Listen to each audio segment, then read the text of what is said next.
SAC Capital received a Wells notice from the Securities and Exchange Commission. Why is that an important event?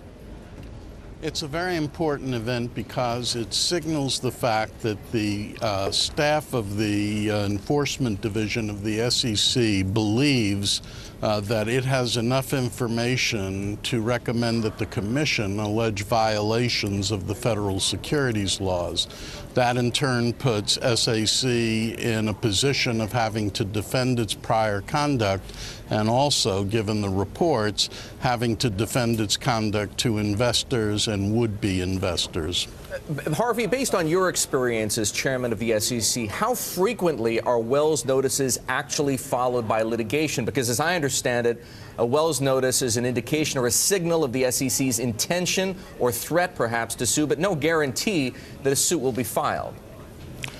That's correct, but I would say, and this is really sort of back of the envelope, that it's about a 95% likelihood that some form of enforcement action may follow the issuance of a Wells letter.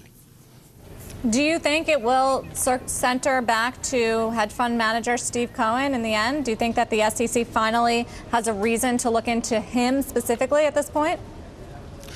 We don't know exactly what the Commission is looking at or its staff is looking at or what the Wells notice provides. But in cases like this, where an organization gets a letter, it also takes a look at the individuals who run that organization. So one way or another, it's logical to assume that the senior managers at SAC have in fact been looked at by the Enforcement Division. Well, in very short order, Harvey, what the SEC does about SAC Capital is going to cease to be Mary Shapiro's problem and become Elise Walters' problem.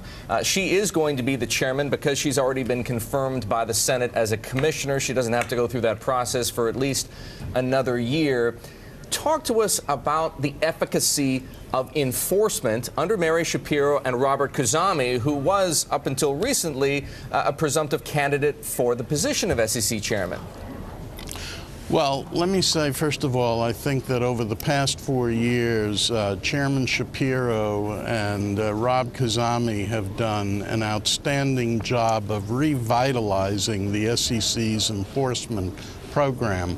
They have brought far more cases, received far better results in terms of fines, penalties, and recovery of ill-gotten gains than at any time in the Commission's history. So I think the enforcement program is vital and is vibrant and is functioning quite well.